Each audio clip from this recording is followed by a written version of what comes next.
Amanda Musser. Tell me about your family.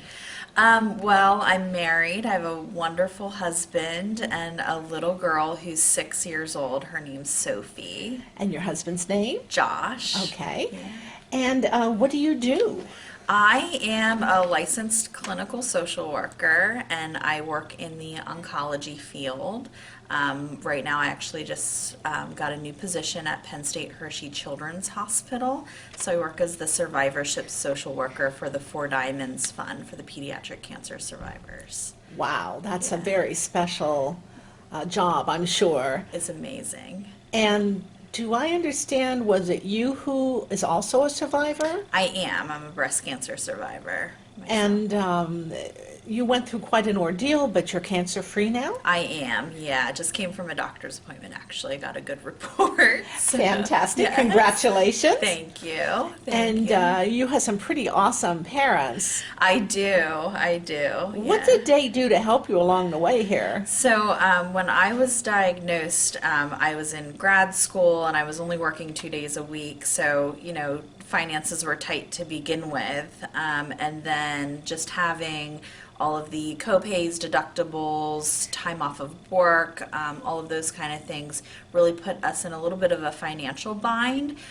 So my mom and her friends decided to start doing a fundraiser to help us out, and raised a good amount of money doing their Pink for a Purpose dance. And then we had decided, since it was so successful and everyone was so willing to help me, that we would want to give back to others through the years and just celebrate, recovery and health. And we've been doing the dance now for 4 years. This will be our fifth, I believe. Yeah, I'm trying to count them in my head. Yeah, so this will be our fifth year in 2017 doing the dance. So.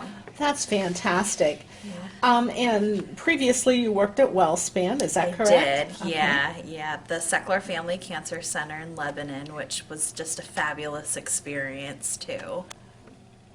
I'm trying to, PTSD, depression, fear, fertility, Voices of Hope, American Cancer Society. Can you talk about any of that? Sure. So what I do in my job now and even in my previous job is talk to survivors about some of the emotional aspects that come along with a cancer diagnosis. So when we look at a person who has been through treatment, what we're seeing now is that there's a lot of research that shows that post-traumatic stress disorder is really quite prevalent in the cancer survivor community. So talking with the survivors about, warning signs, what to look out for, hypervigilance, fear of recurrence, obsessive thinking about their cancer diagnosis, that kind of thing, and really providing some education for these ladies on, when there might be a problem that you should seek help, counseling, reach out to someone, that kind of thing. So it's really nice to be able to provide that education to the ladies in our community.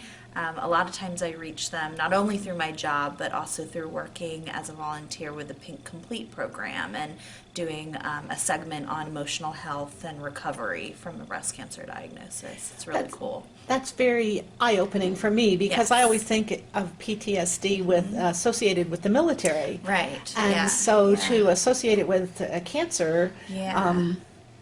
it didn't dawn on me before. Yeah, So yeah. you've enlightened me, and I'm sure Thank you will you, enlighten yeah. others as well. Yeah. We're seeing it a lot too in our pediatric cancer survivor population, which is a really interesting aspect of my new job. We do a lot of neuropsych testing and PTSD related symptoms like ADHD, concentration and memory issues in pediatric cancer survivors, which I also can, go across the board with adult survivors as well. So there's a lot of cognitive effects from the treatments themselves and from the emotional aspects of the diagnosis. It's amazing. Yeah. Well, tell me, if you had to leave a message for anyone who would look and hear you in the future, it might be someone you've touched or their children or their, significant other, what message would you leave for them? Yeah, I think I go back. There's a quote that I go back to, and I think it's actually by the Dalai Lama. Is that things can never be bad from all points of view, just kind of pulling in that, there's always a positive, the light. So things can never be bad from all points of view. Life is balanced. And just when you're faced with adversity, take that and run with it and do something positive with it.